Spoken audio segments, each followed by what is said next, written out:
All right, we're ready. Live via Skype from two different parts of Texas, it's time once again for a couple of cold ones with Corey and Carlisle. That's right, man. I'm hanging out at Mom's place, Ma Duke's. Hanging out with Mommy. That's right, man. Getting a free meal and some clean underwear. You know how it is. I don't know how it is. I was hatched from an egg. Well, ever since the old man passed away, my mom's been feeling kind of lonely, and it was her birthday, so I'm trying to spend more time with her. We'll probably have to do more of these this way, as I was telling you. I was actually trying to get you and Leon to start a podcast, but if this works, and I am spending more time here with my mom, we could probably do this a little bit more. Yeah. No, and the thing is I'm down with doing a podcast with Leon. It's just trying to get our schedules to work because he has a day job. And I work nights, so it's trying to get that. What's always worked about this is the fact that you and I are both up in the middle of the night on Sunday, and it gives us something to post right on Monday morning. But to catch Leon up at 1:30 in the morning on a Sunday night, it ain't going to happen. No, I know that, and I'm not trying to do that. I mean, I get tired of you touching me on my leg and everything when we're in person together, but I can handle that. You always complain about that on air, and then whenever we're in the room together and the microphone's not on, you're like, why aren't you touching my leg? Well, that's when the microphone's not on, but I'm trying to concentrate when we're recording. I can't have y'all on my lap and everything when we do this now.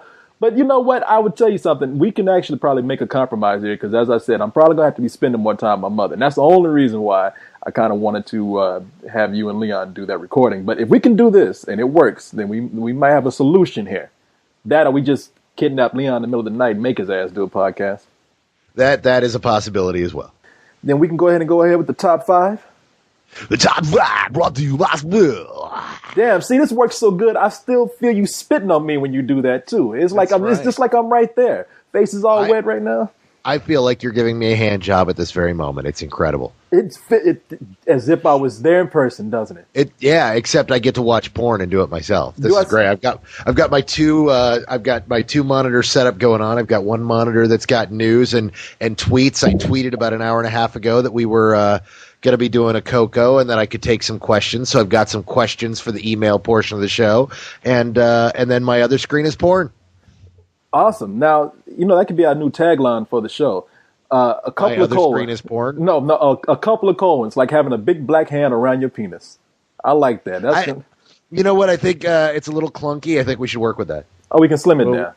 We'll slim it down somehow. All right, let's get on out of this. Let's get out of this it's a really interesting and marginally frustrating top five. This homosexuality into the top five.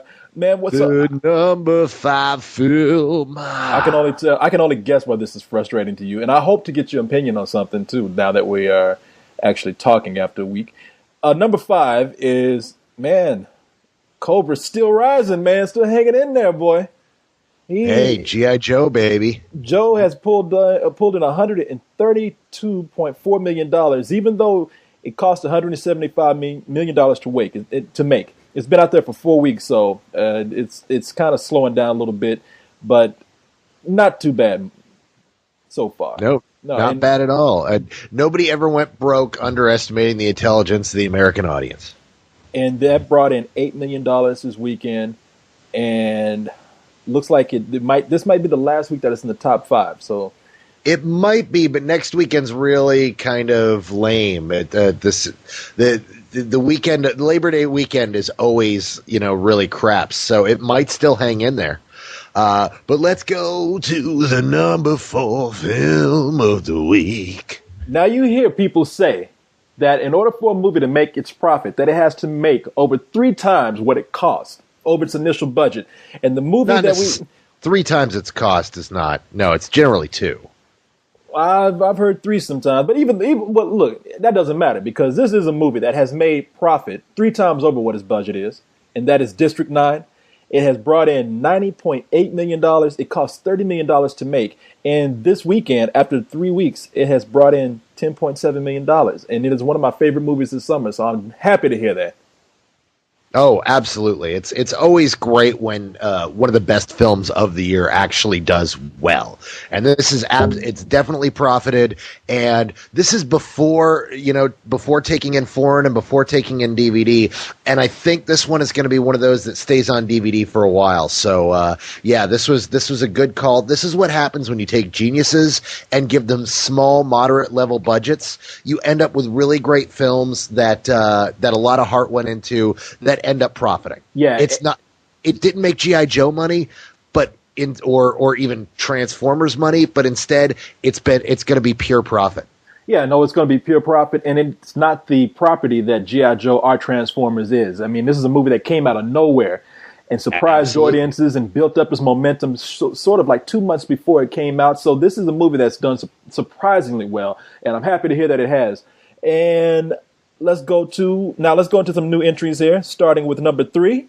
Number 3. And that would be Rob Zombie's Halloween 2, which brought in underestimated it brought in an underwhelming $17.4 million.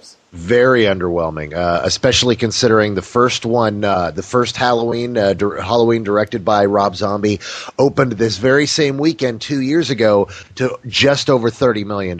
So for this to come in at this number is definitely disappointing to Zombie and his team. Yeah, the studios didn't expect that. They expected a little bit more money, but predictions for this movie said that they weren't surprised, because there's been a lot of horror movies that have done this, where the shock's delivered the first time and people haven't been bothered to see it the second time. Something like Texas Chainsaw Massacre did sort of the same pattern. So it's not a lot of people are surprised. I'm not surprised, but by the same token, I don't think that's the case at all. I don't think it's fall off. I don't think it's people sick of Zombie. I think it was this weekend's competition, but we'll get to that very shortly after the number 2 film, which is Inglourious Basterds, which now has gone on to be a bona fide hit. It has brought in $73.8 million in 2 weeks. It is Quentin Tarantino's second highest grossing film after Pulp Fiction. And this weekend alone, in its second week, it has brought in $20 million. So that movie's going pretty strong, man. A lot of people are loving this movie. Even I did not love it, but I liked it a lot. And it's probably right up there with some of my favorite films from Quentin Tarantino. Well, the Weinsteins lived to fight another day. That's the interesting story here. Is the Weinsteins were broke. The reason why this was distributed by Universal is because the Weinstein Company didn't have the money to even put it in theaters. This was their last thing. They had a number of films on their plate that they couldn't spend any money on, that they started selling off or letting other people distribute, and they needed this to work, and it did. So this movie has saved the Weinsteins for the moment. And yeah, no, it's going to go on to be Quentin Tarantino's highest grossing theatrical film, which he really needed after what happened with Death Proof. Death Proof. Yeah, it's going Grindhouse. Yeah. He needed this in a bad way, and sure enough, again, this is what I was talking about before. When you give guys like this a moderate budget, not a big budget, but a moderate budget, and let them work around that, they end up making a film like this. Yeah, no, I'm all for, after seeing a lot of people do things, including Robert Rodriguez and Quentin Tarantino with Grindhouse, I'm all for a 50% hand in some of this creativity that goes on. Like somebody coming in and telling somebody, you need to cut this shit down, and somebody say, well, let me have a little say some on project too. And I think this worked right here, and it wasn't self-indulgent as much as I thought it would be, and it's actually something that Quentin Tarantino seemed really inspired to do. And, it's kind of a return to form for him, even though he's still doing some of the things that I disliked with Kill Bill. But I'm glad that this movie is doing well, and I'm looking forward to seeing what he'll do next. I would like to see him do another movie with those characters, man, the Bastards, because I didn't feel there was enough of them in Inglourious Basterds. See, I'm right there with you. I would love to see him do that in a big way. I mean, the Bastards themselves were really interesting characters, and the one small minor thing that disappointed me about this film is I've been hyped up for 8 years, for Quentin to do a film, which he's been talking about, that's just a Men on a Mission movie. That feels like The Dirty Dozen or Kelly's Heroes or any of those films where it's just a bunch of dudes fighting impossible odds, slowly getting picked off. And that's what I wanted to see, and this wasn't it. I like what I saw. I like it a lot. But it wasn't that. And so, yeah, I totally agree with you. I'd like to see that him revisit those characters or revisit a different group of characters and do something similar to what he was initially talking about. Yeah, he actually talked about, and I'm not doing this to make a joke. I'm not doing this because I'm black. He actually mentioned, I don't think he'll do this because Quentin Tarantino always says, I'm going to do something and never does it. Even he has admitted himself, like, hey, I have all these ideas and I say I'm going to do it, and I never come back around to doing it. But he actually wants to do this with a group of black characters who go out and they actually fight racists, like white racists. And I don't know what setting he wants to do this in. I forgot. But, I mean, I think that would be perfect for him because he's all into the blaxploitation stuff. And he loves black characters. And I figured, like, man, he can make a really cool sort of a throwback to maybe a blaxploitation type film with that. A 70s era style Black Dirty Dozen would Black be Gestapo. Awesome. No, because Black Gestapo is very different. I'm kidding. But so is the original Inglourious Basterds, and he could, sure. like, you know. Anyway, let's go ahead into our number one movie. The number one movie of the week, I Hate You. Which is The Final Destination. Not Final Destination, but the definitive Final Destination. Why do you hate this movie? I didn't see it, by the way. It's a fucking piece of shit, that's why. Really? This was a fuck this movie for me. Really? Because Cyrus liked it. I'm not surprised. It was a total fucking piece of shit. I hate this movie. What did he give it, out of curiosity? He was pretty mediocre about it, but he did give it a low matinee. Oh, for fuck's sake. And he actually said a low matinee for going to the theater and seeing it in 3D, and people, especially for the uninitiated, for people who haven't seen any of these movies. Like, I've never seen any of these movies before. I haven't seen one Final Destination movie. Has he ever seen one? Yeah, he loves those movies. He's seen all of them. He doesn't love all of them. He says number 2 and one other one. He said, but number 2 is the best one, and one other, I think number 3 is the second. 2 is the best, definitely. I like 1 for some of the gags in it. I hate 3, and I absolutely positively loathe this piece of shit. Or maybe he said 1 was the second best, 2 and then 1. I can't remember. This was just so painful to sit through, and it was so dull because it was just tedious because they show you these weird premonitions of how someone's going to die, and it's just sitting there waiting for them to go through all the red herrings of, oh, we're going to get, oh no, we're not going to get, oh, we're going to kill, oh no, we're not going to, oh, now they're dead. And the deaths were so unimaginative. It was so, every death was super CG. It was really cheesy, really goofy, and really poorly done. It's some of the worst CG I've seen in a long time. I mean, you remember how badly I hated My Bloody Valentine? My Bloody Valentine? See, I like My Bloody Valentine. I couldn't figure out why you hated it. Well, you also saw it drunk. Okay, you were drinking and I really wasn't all that drunk. I was there with an audience that was in. I was there at midnight, and it was a great midnight movie to watch with all these people who were having a good time with it in 3D. I liked that movie, man. This movie made me wish I was watching that movie again. This movie made that movie look fucking brilliant. I mean, I wish you had been there that night then when we were recording, because that would have been a good debate. Yeah, but, it was the Final Destination, and really I didn't want to fucking think about it anymore. It hurt my head a lot. I was so angry, because I almost went to Halloween 2, because I'm a big Rob Zombie fan, and I wanted to see that, but Halloween 2 was playing up at the Gateway, and, I really don't care for that theater, and then Final Destination was playing in 3D at the Draft House, and I had some friends going, and I was like, all right, you know what, fine, you talked me into it, I'll go see the Final Destination. And I was so angry. It's odd to hear Cyrus say that he liked it, because I walked out, and everyone I walked out with was bitching about it and hating on it. And I was like, okay, I'm not alone. Everyone else I'm talking to hates this fucking film. Yeah, I have no room to speak. I haven't seen it, and I haven't seen any of those movies. So now I think this is why Halloween completely underperformed like it did, because that Halloween made $17 million, and this made what, $30 million? 28.3 million. Yeah, so all told, horror racked in $45 million this weekend of the box office. And that got split between 2 films. So I'm thinking that had they not had two competing films in the marketplace, Halloween 2 probably would have done like it did last time. But this time, when people got offered a choice, it's, well, do you want to see a movie in 3D or do you want to see a sequel? They were both sequels, but do you want to see one in 3D or not 3D? And people opted for 3D. Well, did you ever see? And I think the first. How much did the first Halloween make? The first Halloween made, I believe, $30 million its opening weekend. Opening weekend, because I remember it being like in the 20 range, like 25 million, something like that. Let me double check, but I don't think it was 30 million. I think it was 30. 20. I think it was 20 something million dollars. Maybe not 25, but it was in there in the $20 million range somewhere. Well, I'll find out here in a moment. Yeah, sorry, I didn't mean to make. But so did you said you finally saw it? Opening weekend was you were correct. It was 26.3 million was the opening weekend. Okay, but what did you see the movie? This sequel?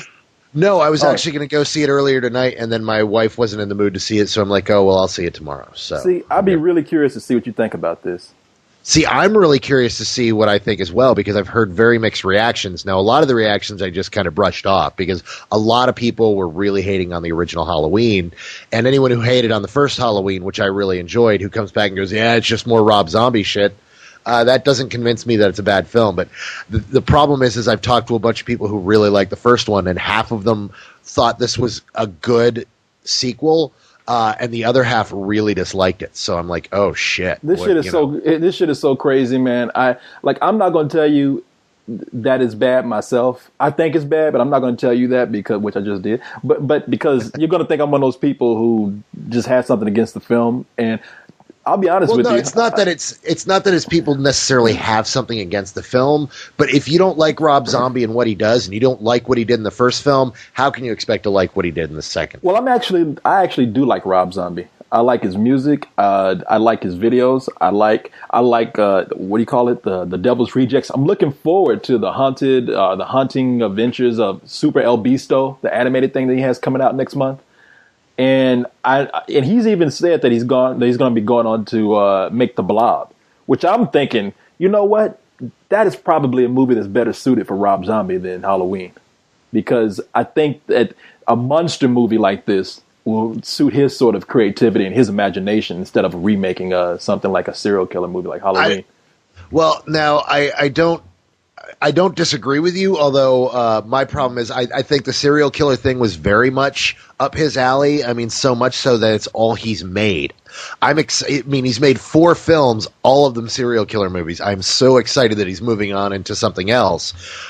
What people are all up in arms about, though, is that when he talked about The Blob and did the initial interview, he goes, yeah, I'm not going to talk about what I'm doing yet, but we're not going to do a big red blobby thing like in the past 2 movies, because I don't think that'll work today. And people lost their minds.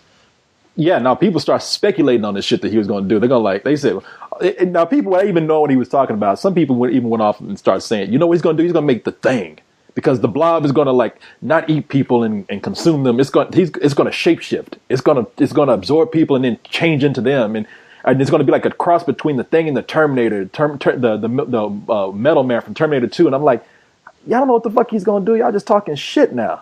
I mean, he never said that. And that's the thing is, all Rob Zombie has to do is announce whatever he's working on next, and people will just start screaming at him like, "How dare you!" He said he's not going to do it with a big red blobby thing. You know what? I'm gonna put some faith in him. I like him a lot. I trust that he's got a cool idea. The way I look at this, it's funny you mentioned The Thing. This is what I mentioned to a few friends the other day, was that, hey, saying we're not going to do The Blob with a big red blobby thing is like John Carpenter in 1981 saying, yeah, I'm going to remake The Thing from another world, but it's not going to be a frozen vegetable guy. What do you mean it's not going to be a frozen vegetable? That's what The Thing was. What are you talking about? Well, no, I'm going to kind of try to adapt it from the original story, and I'm going to do something a little.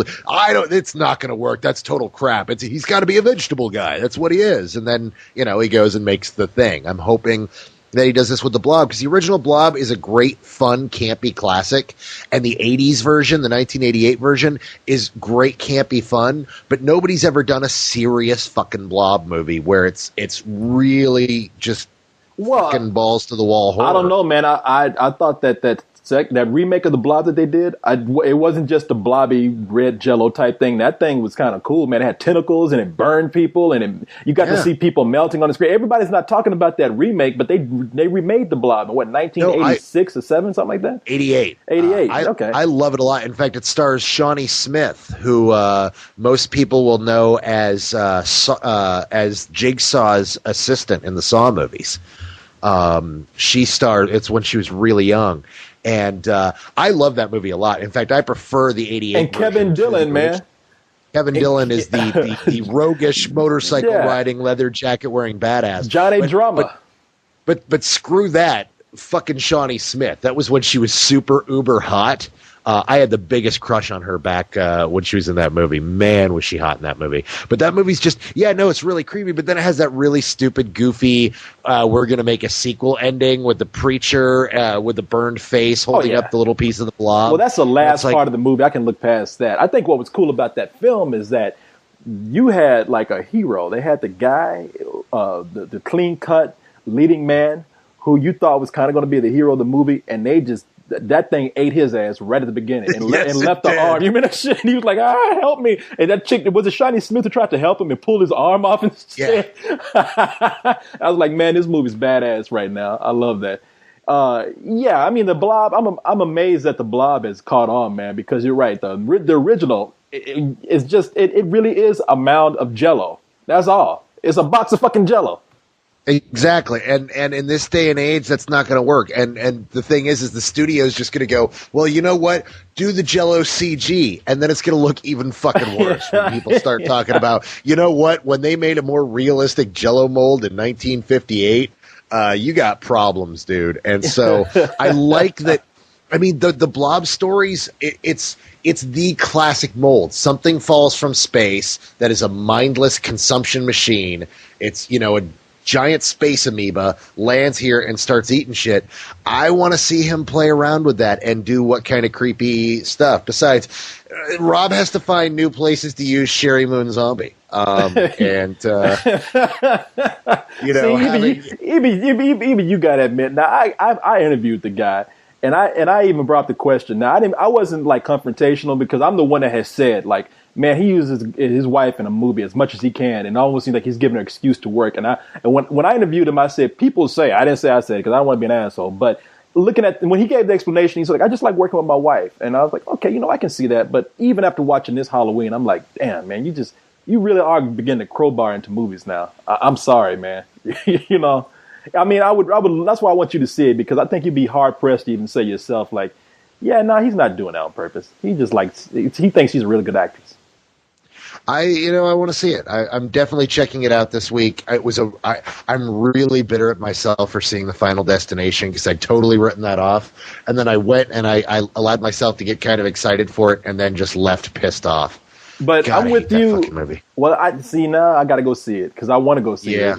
But I would, just to let you know, I really do like Rob Zombie, and where I was kind of rolling my eyes with Halloween. I really am looking forward to seeing what he'll do with the Blob. You say he's going to make it more of a science fiction film.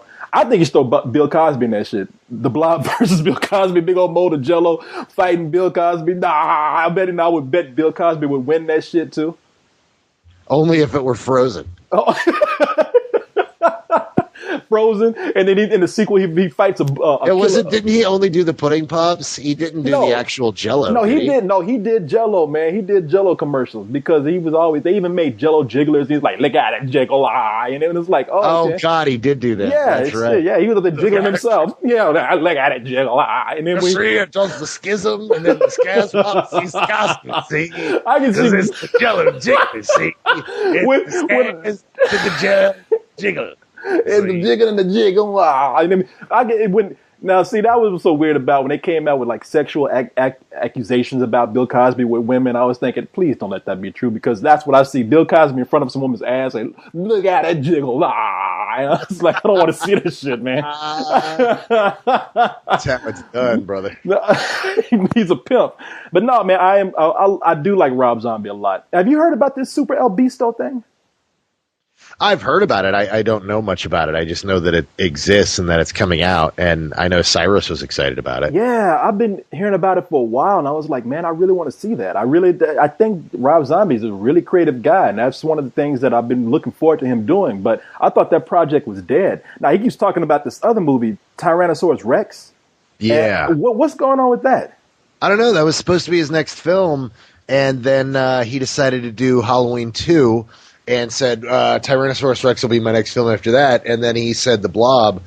I'm guessing maybe at this point it's much easier for him to attach himself to sequel projects or remake projects. Because the thing about Rob Zombie is, there are people screaming at him and just going off on him. And he's got a small audience that loves him, and I know that I'm in the minority of people that really because you say you like Rob Zombie. I've liked all three of his movies up to date. Then you definitely like him more than I do. Yeah, no. I like him as a filmmaker. I dig the shit out of his music too, but as a filmmaker, I really find him interesting. But he makes very profitable films because he makes movies for no money. And they all really profit. And he keeps attaching himself to these mid-level $30 million productions that make this movie didn't make its money opening weekend, but it's going to make the $30 million back domestically. Worldwide, it's going to make money. Well, you're talking about Halloween 2? Halloween 2 is going to make money overall on DVD. Actually, Halloween 2, even though it was a disappointing opening, the movie cost $15 million to make. Oh, I thought he made it for 30. He made it for 15? Now, I don't know. Maybe I heard differently. I'm looking up the budget right now. I think I heard that. Let me go back and see. Because I saw that somewhere. Fuck, man. Let me go back to Box Office Mojo. I hope he made it for 15. Yeah, that's what I'm looking at right now. $15 million. Awesome. Man. So there, he profited again. So the movie's got $2 million under his belt. Yeah, plus advertising, of course, which you double it. But he's gonna make his money back on this and on DVD. It's gonna be a profitable one. They'll ask him back for a third one eventually. And we'll see what happens with The Blob. But The Blob, $30 million. He's gonna make that money based on the name alone, whether people hate him or not. Yeah, they've been talking about doing a Blob for a long time, another Blob movie, and I wonder if he presented this, or the studio that was planning on doing this presented it to him. Yeah, and you know what I'd really like to see? I doubt he'll do it because he's Rob fucking Zombie, but I'd like to see him make a PG-13 movie. Why? Why? Because I'd like to see what he does with mood and creepiness when he can't use gore. Because he's actually done that on occasion. If you watch House of a Thousand Corpses, the creepiest things in House of a Thousand Corpses aren't the rated R images. It's the stuff that you could have gotten away with in the PG-13. Like the fish guy. The taxidermied fish guy. That's like the creepiest thing in the movie. I was watching that in the dark one night, and that is the thing that creeped me the hell out. I want to see, and with the Blob, you can kill people without having to show the gore. Hey, let me ask you something then. Oh, that's what made The Blob. You got to show, in this day and age, you got to show people being melted and consumed and shit, man. You don't have to, no. But I think that's the coolest part of The Blob. And I'll tell you something. But that's what they did in the 1980s version, though. We already got the gory version. Well, let me ask you this, Blob then. didn't have gore. Well, let me ask you this. No, I remember. No, that's what was so crazy about The Blob. I sit up here talking about how silly The Blob is, but when I was a kid, that scared the fuck out of me, man. Because I was thinking, when I was like, okay, yeah, I'm sitting up there laughing at daytime. Yeah, I'm fucking Jello, man. Ain't nobody scared no goddamn cherry Jello. I eat that shit. I wish that motherfucker would step in here. I'll get a spoon and whoop his fucking ass. And then I'm in bed at night. I was like, you know something, though? It could crawl through the door if it really wanted to. And I'm sitting there all nervous and shit. It could come right under because the door's closed. So it could slide under the door. I'm so fucked. Yeah. I am so fucked. No, that's what you're thinking. Like, where am I going to go if the Blob decides to come in my room? Look, you can talk about all the movie monsters out there. All of them have a weakness. The only thing the Blob has a weakness against is cold, and it's going to thaw out eventually. The Blob is the scariest motherfucker to me because it can creep into anything. Yeah. No, absolutely. I'm right there with that's the thing. And you can make a PG-13 movie. I'm not saying it has to be. I'm just saying, what I'd kind of like to see is a PG-13 Rob Zombie movie and what that looks like. And the Blob would be the perfect thing to do it because the Blob is a creepy monster. Yeah. And you know something? Let me ask you this. Okay, you're talking about PG-13 movie. I'm going to throw it out there. I think Rob Zombie would be great to direct another Gremlins movie.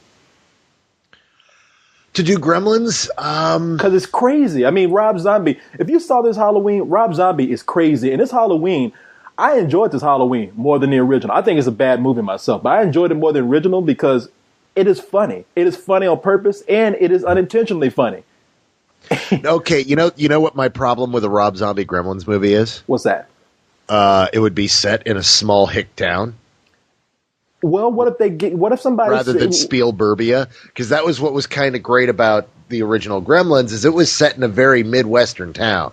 It's any town USA.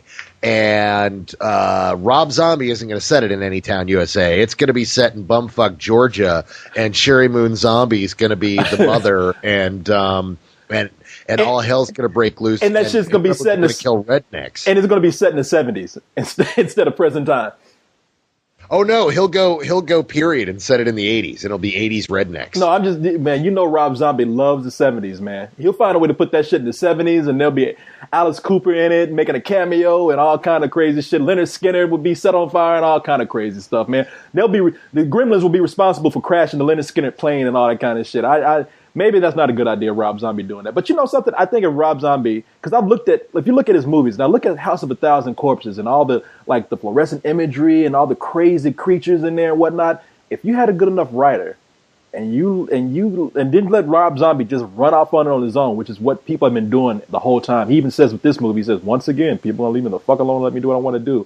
If you team them up with a good writer, I'd love to see him direct something as crazy as Gremlins. But I don't know. That's just me. What else is going on with you, my man? With me? Yeah, with me? With me? Well, there was a question I wasn't expecting. It's kind of like, what the hell is up with me? You know what? I watched a pretty cool TV series this weekend. What's that? Harper's Island. Harper's what?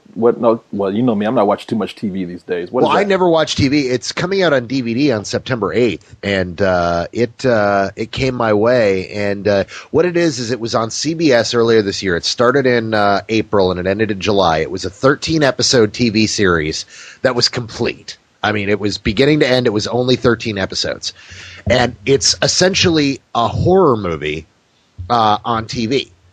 It's 13 episodes of a bunch of people on an island, and they are slowly, one by one, being killed off. And the whole TV series is about them on the island, realizing what's going on, and then trying to figure out who the murderer is. God damn, how many shows we're going to have about a goddamn island, man? We got Lost, and now we got another island show? Well, yeah, but it's different. It's not a tropical island. It's up in the Pacific Northwest. It's supposed to be 30 miles off the coast of Seattle. And the thing about an island is that you're cut off from civilization. You can't walk home. You can't just drive home. And if somebody does something to the boats, you can't get off the island. You're fucking screwed. And that's basically what this is about. It's a bunch of people trapped on this island, and they can't get off. And a murderer is picking them off, and it's actually pretty good. And it's a TV show? Yeah, it's a TV show, and it's done now. It ended. You can actually find it online right now.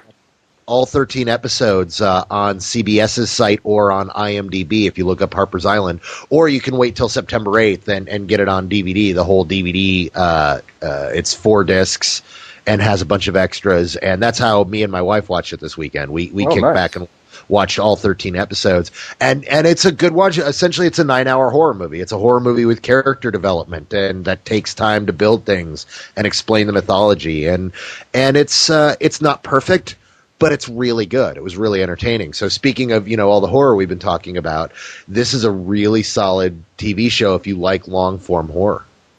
Damn, you convinced me. You sold me right there. I'm on Netflix right now, putting that in my queue. Man, Netflix is actually bad. Yeah, it's on the Netflix queue too. Yeah, man, let me tell you something. I'm late in the game. I don't know why, but I fought Netflix off for so long. And one day, I rented. What movie did I rent? I rented Time Crimes and this French musical called The Umbrellas of Cherbourg. And I did not have. I'm so busy that I did not have a chance to watch those. And 2 movies that cost me probably to rent cost me like about $6. End up having like $20-something late fee fine because I just forgot to turn that shit in. I was like, fuck this. Because I hardly rent movies. That day I just wanted to rent some movies, and I was like, got on Netflix. Man, Netflix is a dream. I know people I know. I'm catching up to this late, but fuck, man. I just, like, Umbrellas of Cherbourg, End Time Crimes. Now, I went ahead and had Umbrellas of Cherbourg sent to me because I wanted to watch it on DVD. I want to see a pristine copy of it because it's a really colorful film. But Time Crimes, you don't really have to watch. Hey, damn, the computer even got mad at me for not being on Netflix. It's like, what? You just catching up to that? I'm going to cut this shit off right now. I don't know what happened, man. I'm over here at my mom's place. I'm having her, since I'm going to be visiting her more, I'm having internet put in here. But right now, I'm stealing from the neighbor, so it could have been cut off that way. You hung up on me. That's what happened, man. No, why would I hang up on you while I was the one that was talking to you? I'm so you're just sick like, fuck this. I don't even want him to hear what I'm saying. That's how pissed off I am with this motherfucker. Fuck, shit. Man. It just dawned on me. I hate this bitch. I don't care. I'm gonna hang up on him in the middle of my sentence. And Netflix, click. No, he's sitting there laughing at me for not having Netflix, motherfucker. No, I don't know what happened. I was offended at first. I was talking about Netflix. Well, this motherfucker hang up on me. They know he's fucking with me. No, man. Where was I? Oh yeah, I know people. I'm late on getting Netflix. I know that. But let me say, it is one of the most wonderful things out there. Why didn't somebody think of this before? They just couldn't get it to work until now. Oh, that's what I was saying before it stopped. I was watching Umbrellas of Cherbourg. Netflix streaming. And Time Crimes, yes. Umbrella, in case I missed this part, I'll just repeat it. I went ahead and had delivered to me on DVD the Umbrellas of Cherbourg because that is a very colorful movie and I want to see it in its most pristine condition.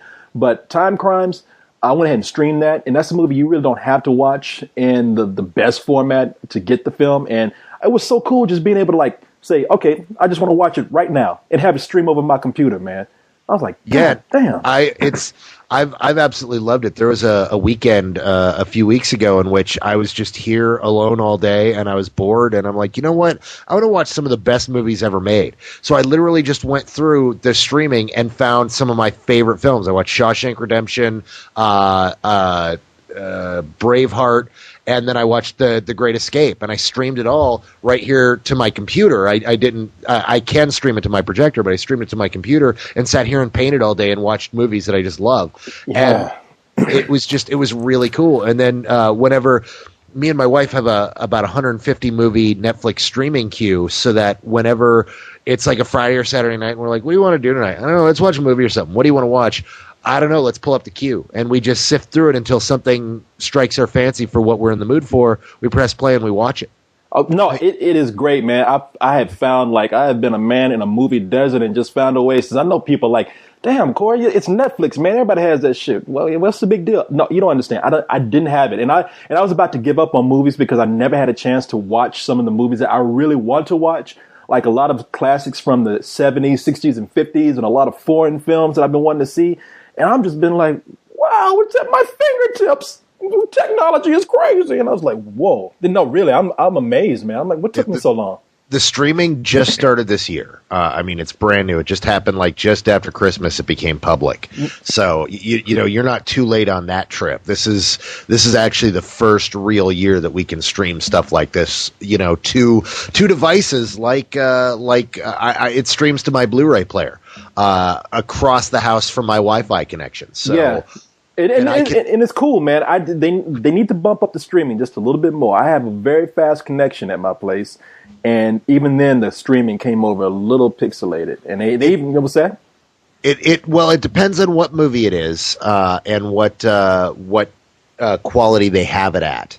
But because it varies from movie to movie. Some of them are really disappointing. Like I watched The Beastmaster, and it was only available in Pan and Scan, and it was a crappy old. It was almost VHS quality, and I was really upset because I'm like, damn it, I want to watch fucking DVD quality Beastmaster, motherfucker. Well, see, that's me, man. I was watching Time Crimes, and I'm like, okay, that's great. This. I don't need for this to be that good looking. I still get the film. But then I watched Californication. That's another thing. I'm watching TV series, and Californication was a really good looking copy, man. I was like, why can't the movies look this good? Like, well, I'm watching now. some of them can. I mean, it just all depends. I stream movies to my projector, and I mean, I project them large, and I don't get pixelization or anything like that. I get DVD quality films.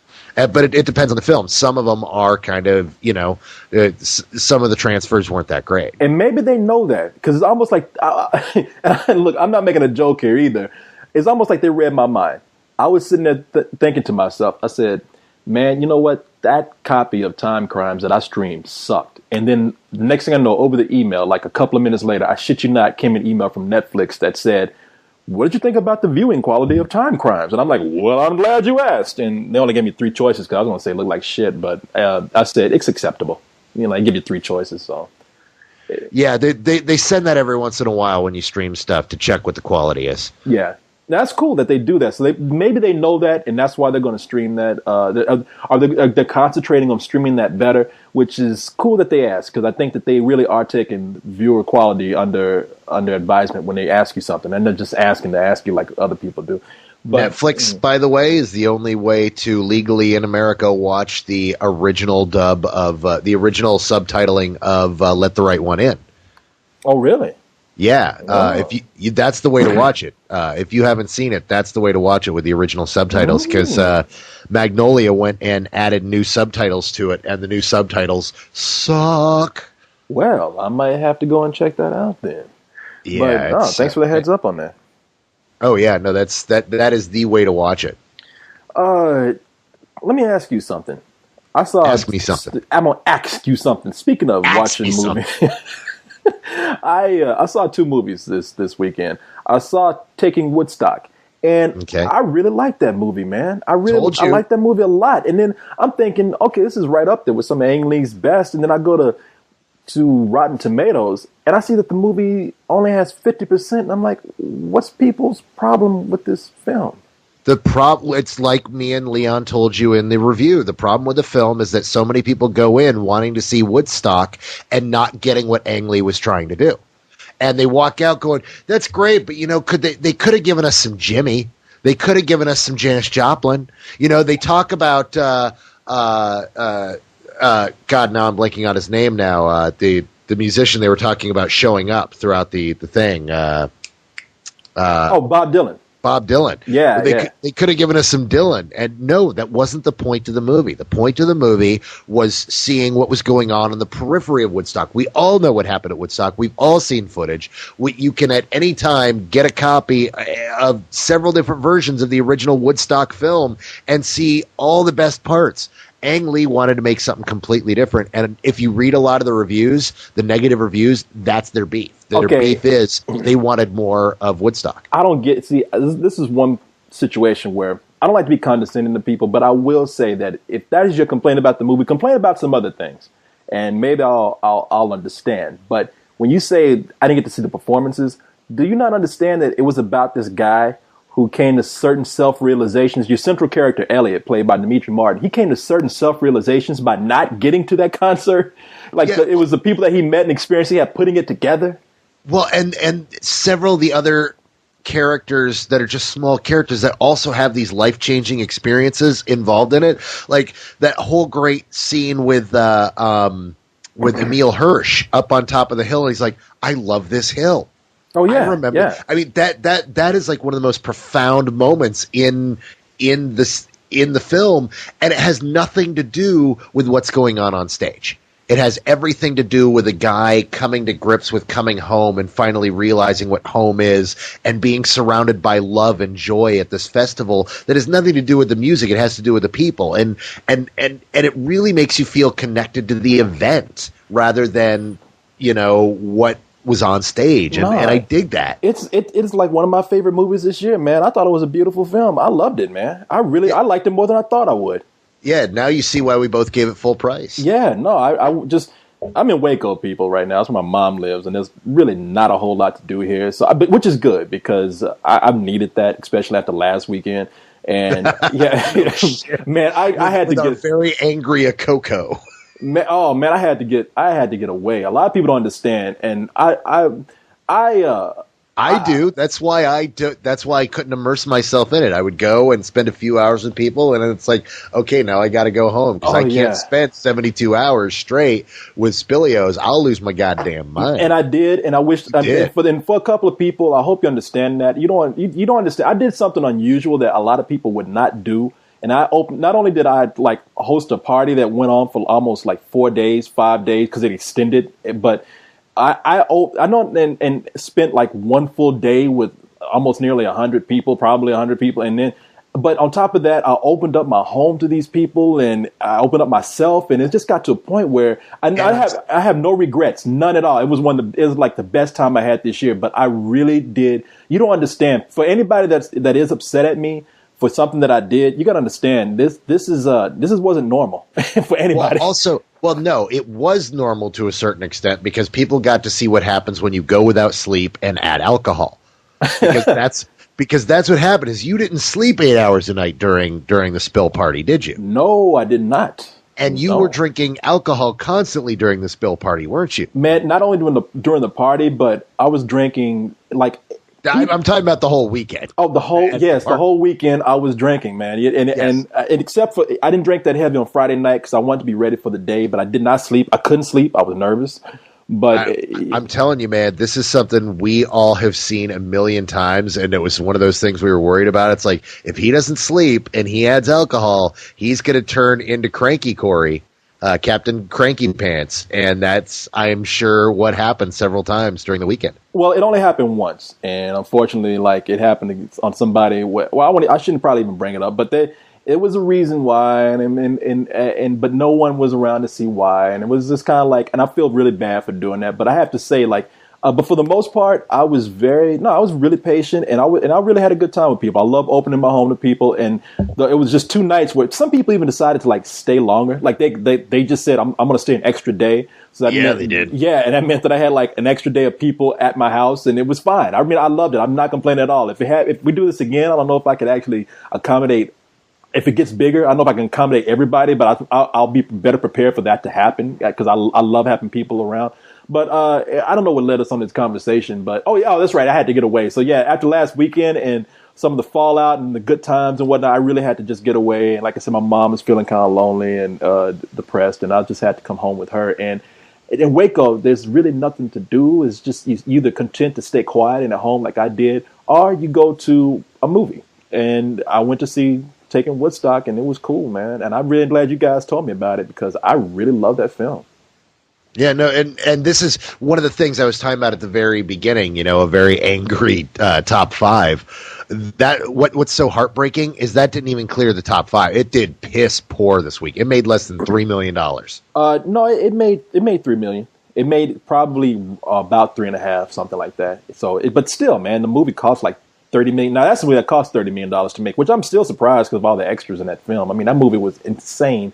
I would love to have been an extra on that film. A lot of naked people around there too, but it's Did you see what I was talking about? How kind of frustrating it was for Corey Coleman, and that there's naked people, but the camera never focuses, so you never get to see anything really. It is something about looking at naked hippies that reminds me of looking at National Geographic. It's nothing sexual about it. It's true. It's like you're just looking at these people. They're unwashed. It's kind of gross. Yeah, I might as well been looking at like primates or wild caribou stirring in mud or something. I mean, it really wasn't sexual to me at all. And sometimes it was really cool to see people that free, but it was still like, all right, I'm not getting a hard on watching this. Thank God Dan Fogler kept his pants on. Oh, man, Dan Fogler is the guy that was what movie can you name that this guy's been in that people recognize him from? He was in Balls of Fury. Balls of Fury. He was the star, and he was in Fanboys. He was in Fanboys. Yeah, and that fat fuck, he must have known. In fact, I think he. Now you don't need to call the guy a fat fuck, but he is, and he's hairy, and he was probably about like Ang Lee was probably like, okay, everybody get naked, and he was about to take his pants off. Ang Lee's like, no, except you, keep your shit on. I like the man penis, but you keep your pants on. Okay, now that's my question. I don't even know what accent that was, but that was my best day. And you keep the man penis. You keep the man penis. I think you did a boo from The Simpsons or some shit. You keep the man penis. Thank you very much. Have a good day, sir. Now, after having so many gay movies, I did not know because I don't read up on Ang Lee's personal life. It's probably obvious, but I guess at this point, everybody knows he's gay. So is he gay? I think so. He's made like 80 fucking movies about it, I would assume. If he's not, he's one of the single greatest gay activists of all time. Yes. Yeah, it's not. He has a lot of gay friends who are pressuring him. But this movie, very good movie, man. I also saw Ponyo, and that was really cool. Isn't that just The Little Mermaid done by Miyazaki? It pretty much is, except it's done with children, and it's not his best. Miyazaki, he's the guy that did Spirited Away and Totoro, My Friend Totoro, My Neighbor Totoro. My Neighbor Totoro. What was his biggest hit here? Princess Mononoke is one of them. Spirited Away was his biggest hit. Princess Mononoke was the second biggest. Okay, and last movie they put out of his was Howl's Moving Castle. Howl's Moving, which is not good at all, if you ask me. A good looking film, but one of my, of course, any animator loves this guy. So I got all the animators together from the site, and we all went to go see Ponyo. And I tell you, it's not his best by any means. It's kind of boring in some parts, but to watch these kids in there look at this movie, which has such great artistry, and they just loved it, man. And these kids were dancing and really having a good time, and it's like that made the movie better for me. I was like, wow, this is cute. And it's a cute movie. It's one of those films where you either have to be an animator to enjoy it with other animators to its full extent, or you have to have children, because it's the perfect movie to take children to. Children will love this film. I can't recommend it enough for them. Have you not seen it? No, you know what? It's one of those things I don't really talk about. I don't like Miyazaki. Really? Yeah, I mean, some of his films are good. I mean, there are some Miyazaki. I mean, I really like My Neighbor Totoro, and Spirited Away is good. I really have issues with Princess Mononoke, but most of his films I find just long and boring. And I get why animators love them, because they're these long, sweeping periods of animation, but there's nothing fucking going on. I mean, even My Neighbor Totoro, which I like a lot, there's whole periods of nothing going on. But I'm just so blown away by the imagination of things like the cat bus and just the various creatures that I'm just so caught up in it. And it's the same with Spirited Away, but his films just tend to bore me. And so I don't get excited about them until I wait for everybody to go nuts about one of them. Because, it's stuff like Ponyo and Howl's Moving Castle, where it's like, oh, I like it, or oh, I kind of like it. Yeah. When I hear that from people who love Miyazaki, I know it's one of his films that I can avoid. So I was waiting to hear, and Ponyo was something that everybody has said pretty much the same thing, which is, I liked it better when it was called The Little Mermaid. It's not. It is a Little Mermaid. Like I said, it's with children though, and he captures children's mannerisms so well. This is live action art animated. This is one of the best directors I've ever seen, who's able to actually see children for what they are and capture all their mannerisms on film. I mean, it was great to see that. That's what's so great in My Neighbor Totoro. Yeah. Which, I mean, you follow around these two kids who are very clearly kids. They are children, and to the way they capture the imagination and everything is just so fantastic. That sounds cool, but I'm not hearing things that excite me about Ponyo. So I might catch it on DVD, but it's not a big rush for me. I think you're right that there are these moments where there's nothing going on, because I see that myself. So yeah, Ponyo, I don't think it would interest you, man. I don't think you need to see that, really. Yeah, I'm not surprised, but at the same time, I'm not going to talk shit about it. It's one of the reasons why, he's in that small class of people who I don't really review their films because they're not for me, and I know that I don't get them, and so I'm not going to talk shit about them. Yeah, no, I understand that. I'm right there with you. Before we move on to our email, which we need to do pretty quick because we are coming up on an hour. We are? Yeah, I'm surprised. That went pretty fast. We might start doing this more. The whole thing that we did last week, it ended up being very successful. The thing where if they don't have a screening for movies, then we just have to review the trailer and give our review after the movie comes out, but take predictions on what the movie would be like by watching the trailer. That's what we did with Halloween, people. What we did was we watched the trailer for Halloween, and since they didn't give us a screening for it, we just said, okay, judging by this trailer, what would we pay to see this movie if we had to use our own money? And I thought a lot of people were going to think it was unfair, or people thought we were copping out. And a lot of people I would say about 98% of people who watched what we did said that, you know what, this was something that is cool. You guys should do more of this. Well, because it was a bunch of buddies sitting around talking about what they thought about the movie. What they thought about what was coming up. It's just like something everyone else does. Yeah. I think we should do it more often in the sense that when it merits doing it, I don't think we should do it like on a regular basis. Well, no, that was my whole idea when I said we should do it this time around. We should only do it for movies. I mean, if we go see a movie that they give us a screening for, why would we not do a review for it if we saw it ahead enough time? Now, this is what I was planning all along. I was thinking like, okay, if they're going to do more movies where there's no screening for them, then this is what we'll do to compensate for that. Or if a movie comes out on a Thursday, possibly even a Wednesday screening, just so I can get stuff up on time, we might use that approach too. But no, we don't want to use this as a replacement. You understand what I'm saying? I agree with you there. Yeah. So I'm glad people like that. And I think we're going to do that this week with Gamer. So. Are they not showing us Gamer? Nope. Well, they are showing us some stuff. Thankfully, the most exciting thing tomorrow, you and I are going to go see 9. 9, yes, but 9 comes out on the 9th, which 9th. Is the middle of next week. Yes, not this Wednesday, but the Wednesday after that. So we will get to see that ahead of time for the following week. It comes out on your birthday. Yes, it does. Don't think I had thought about that. The day after my birthday. Yes, it does. So I feel very special to be celebrating my birthday with a little CG animated paper sack or whatever the hell he is. But yeah, 9 CG paper sacks. Don't you dare, dehumanize them by saying there's only one of them. There are 9 CG 9 of them. Sacks. And the 9th one is the best because he shares the number of my birthday. But yeah, we should go there dressed up like the characters. You should be 8 and I should be 9. What do you think? Ooh, you know what? I could bring a hot chick who could dress as 7. And she could be 7 of 9. No, we should make her a 10. See? Dude, like... All right. Anyhow, let's move on to email. All right, email. You said you have some email, right? So I do. I got a couple tweets. I put out the tweet call and got some interesting questions. We answered one of them already. What was that? Drew Blood from New York. Drew Blood, New York City, asked us about Rob Zombie's Blob. Oh, okay. Oh, really? Oh, okay. Yeah. So we just happened to just talk about that by accident then. Okay. Yeah, I was going to talk about it anyway. So, and then there's people making fun of you, and so we'll move past that. And here's a good one, since you've actually seen it now, and you can attest to it. We were talking about this earlier. Question is, do you have more faith in the remake? This comes from Tom G 25, by the way. Mm-hmm.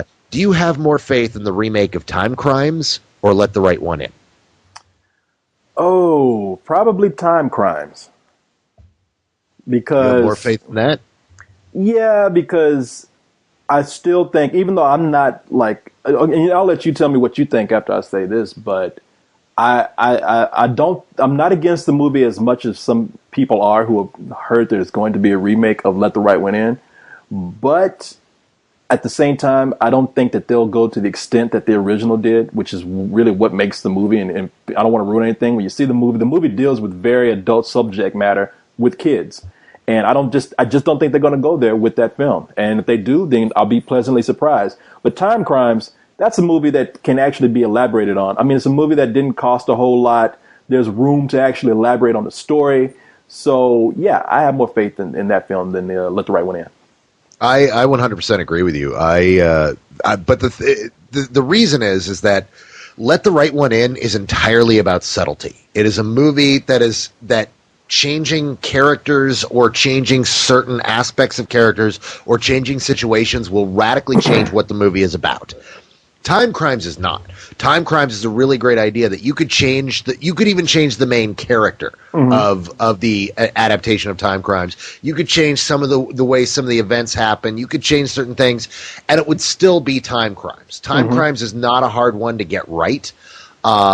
Because it's about very simple ideas done very well. And as long as the structure remains intact, it's going to keep the vibe of Time Crimes. But yeah, if you futz with a few things, if you just change the ages of the characters, you radically alter the film. Yes. The film is about two 12-year-olds, a 12-year-old boy and a 12-year-old girl. And if you change that, you completely change the movie. If they are 15, if they are 18, it is a completely different film at that point. If they're 7, it's a different film. Yeah. So, I mean, something as small as that, I'm really curious what's going to happen when they take it out of the country that it's set in. Where are they going to set it in the north so at least we can have the snow, so we can have that same kind of ambiance? If you change the ambiance, you change something of the film. If you change some of the occurrences, the entire film just completely falls apart. It is such a beautifully crafted film that you are absolutely correct. Time Crimes is the one I have more faith in. Let the Right One In is the one I'm terrified about. If they get it wrong, I mean, granted, we still have this original perfect film, but if they get it wrong, there's a whole group of people who will see this film and not be moved to see the original. Yeah. Same here. So we're on the same page on that. What else you got? Let's see here. Okay, here's one. Where was it? I don't know. Where is it? Okay, this comes from Grog42. Grog. And Grog42. What is the best or most interesting fan film you've ever seen? The most interesting, the best fan film? This is going to be a pretty obvious one, but this is the one I saw first, and this is the one that says that as much as I like the film that they've done today, this is one that showed me that it could work against what everyone was saying the reason why it wouldn't work, and that is the movie with Batman fighting the Predator. I forgot what it was called. Batman Dead End. Yes, Batman Dead End. And the reason why I say that that's one of the best fan films, not only did it take a ridiculous premise like Batman fighting the alien and the Predator, that's not even the biggest thing to me. It even though it still worked, it was cool. But what made it work for me is that a lot of people said, you know something, you can't take Batman and have him wear the same suit that we see in the comic books or we see in the animated shows because it just doesn't look as good in live action. And whoever made that film, they put Batman pretty much in that original costume, the gray shirt and the black utility belt, along with a little bit of the yellow in there, and it was like, wow, you know something? That perfectly works if you know how to film it right and know how to actually build that costume correctly. So, and that's one of the best looking Bruce Waynes I've seen too, on film. And I love what they did with Batman, but you know, it's still. It's an interpretation of Batman. It's not directly taken from the source. And this Batman I saw in Dead End was taken from the source. It still looked good in live action. You know what? Oddly enough, you took mine. This is of course directed by Sandy Cholera, and he was a special effects guy and a props guy for a long time, and made this really brilliant short film that was the first really great crossover film because it was such a surprise when it happened, and then the ending was such a kicker. This got him his gigs, and as a result, he's got a film that's supposed to come out sometime this year. I don't know when it's due out, called Hunter Prey. What's it about? I know very little about it. There's a trailer for it. I haven't seen it yet. Which I'm probably going to end up watching immediately after this, because I was like, yeah, you know what, because Sandy Cholera came to town several years ago. God, it's got to be 5 years ago now. He had just done World's Finest. After he did the World's Finest short film, after he did Batman Dead End, and he came into town to do zombie makeup for everybody who was going to a premiere here in town. Oh, that was the guy that did that? Yeah, see, and that's the thing, is that there was a premiere here in town of a film that very few people had heard of. A few of us had seen it and fallen in love with it, a little film called Shaun of the Dead. And he had the big U.S. premiere here in Austin, and Sandy Cholera came to town to do the zombie makeup. Oh, wow, man. And so he was, at the time, he had a whole bunch of projects on his table, and then nothing came of them. And finally, this is the first, once this idea came up, it's like, oh, hey, it gives me a chance to look up Sandy Cholera and talk about him and Batman Dead End. And I was like, maybe Corey will mention that. And then sure enough, you mentioned Batman Dead End, which, of course, I think is the single greatest fan film of all time. I mean, when it premiered online, people lost their fucking minds. He got the next week, he got 50 scripts sent to him to try to attach him as the director. And unfortunately, what had happened, from what I heard, was he got very picky and was kind of he wanted to be very choosy, which one would hope you can do. But then the hype on him dried up rather quickly, and as a result, he ended up not making a film until now. So what? He got scripts offering to direct the next Batman film? Not Batman.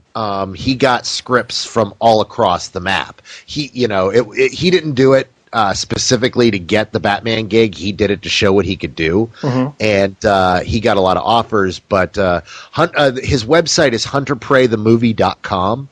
And if you put hunterpreythemovie.com/trailer.htm, you get the trailer of it. I'm going to watch it right after this and see what he's been up to. I have, whatever it is, I have faith in it. The guy knows what he's doing. He's a cool fucking dude. And he does know what he's doing, man. I looked at that film and I was like, wow. Shit, somebody send him the Batman script. Just don't send him a regular script. Well, he's big into sci-fi and fantasy, and so I'm really into whatever this film is. It's a science fiction film, and even if it's low budget, it's going to look like it's going to be fucking tits. So I really hope that it's got a solid script and that he made a killer fucking film, because this is a guy.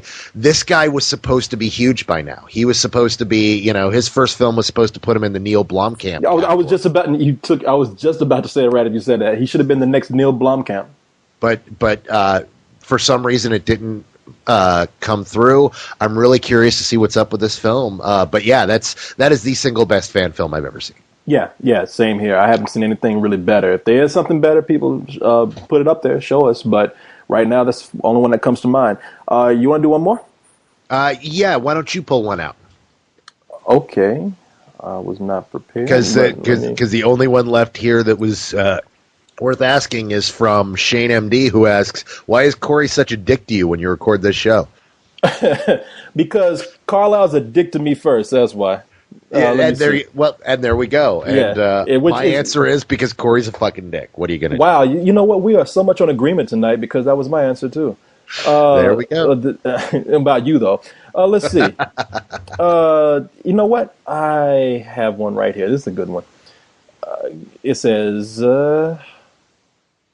just wanted to get your feedback on the upcoming Where the Wild Things Are game. Now, to me, I think this is complete exploitation of something beautiful, but that's just my opinion. What are your thoughts on this? And that is from George Holguin. And George, I agree. Did you say game? You heard me correctly. Game. He said game. Now, I have not heard of this game at all, but I noticed that this is a trend among big studios to accompany their big budget genre films with a video game. And sometimes it works and sometimes it does not.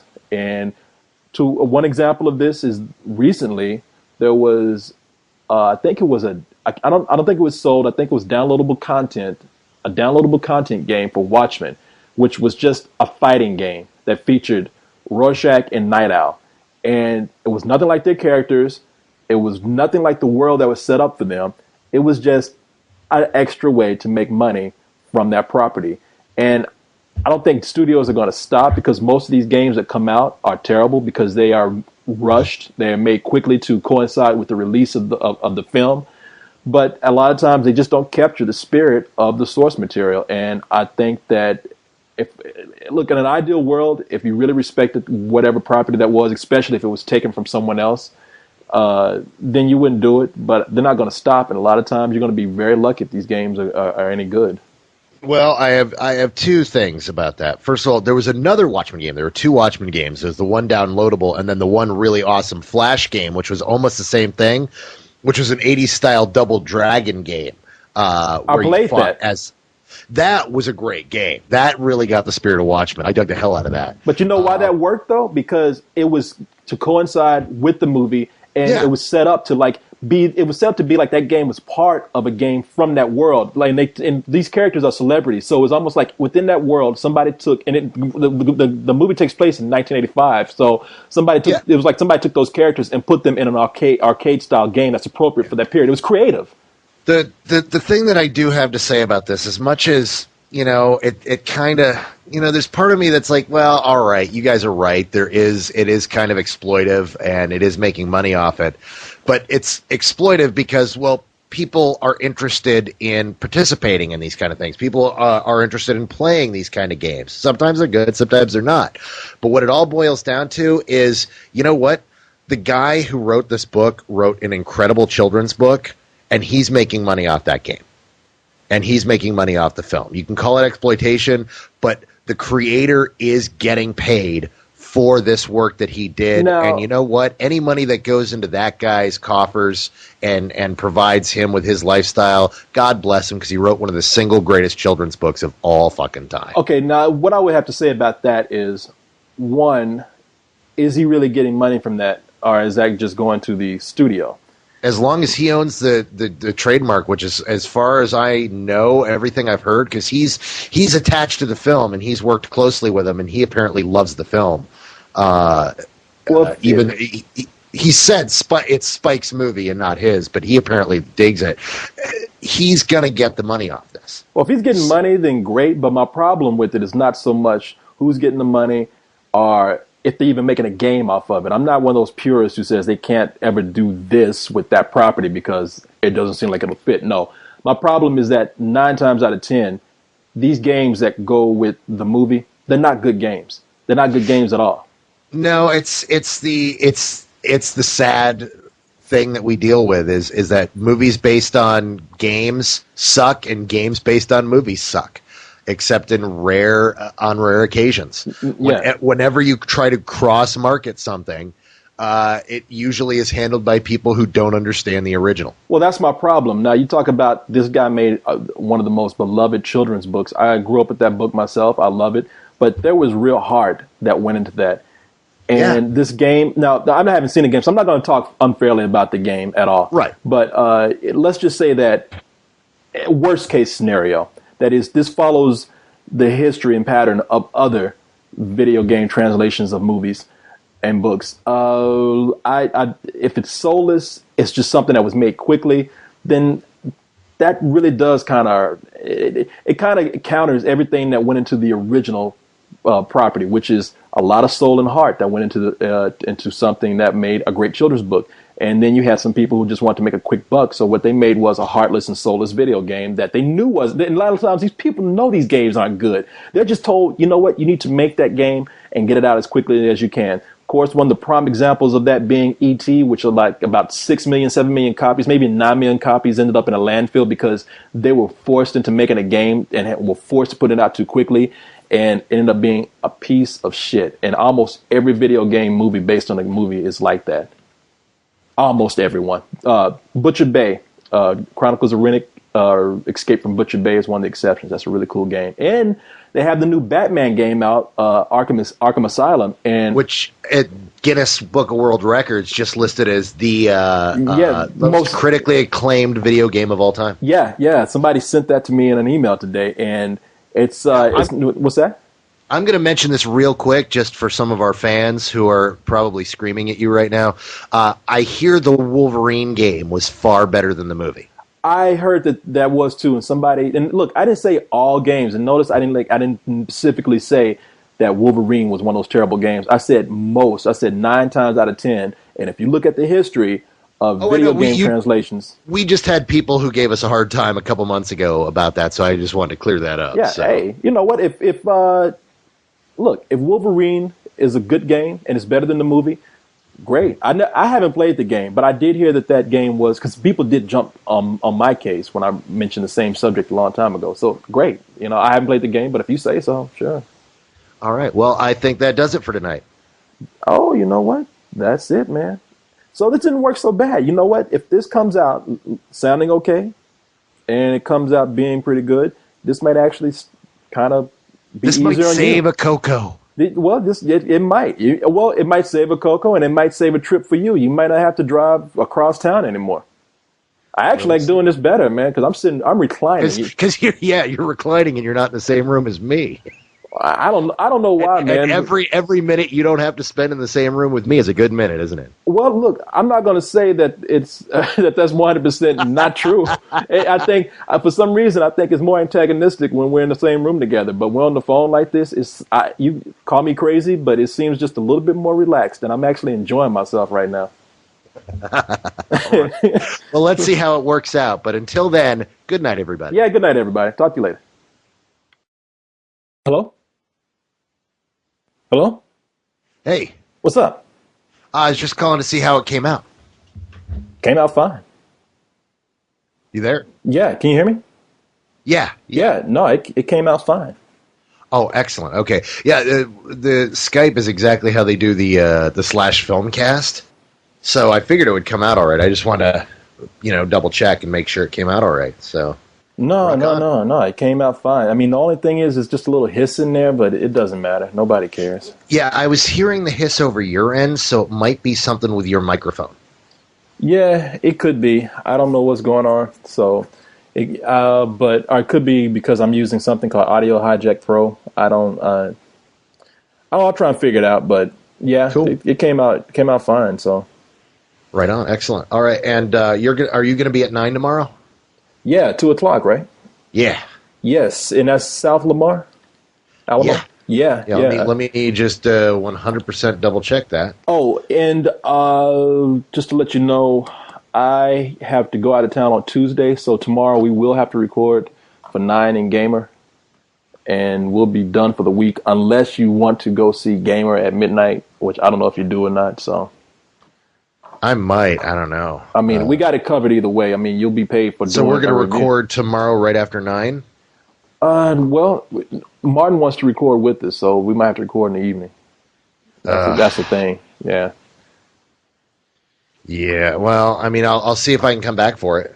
I mean, I will definitely try. Yeah, we'll do it late too. We're probably doing it like around 9 something, 9:30. So I hate having to make 2 trips like that. I mean, I understand that Martin's got to be in on it, but especially with those afternoon, if we're doing it on the same day, it eats up my day. yeah, no, I know. I'm trying to find a middle ground, but I don't know any other way around it. Yeah. Well, I will talk to you about it tomorrow then at the screening. Okay, I'll talk to you then, man. All right. Bye. Bye.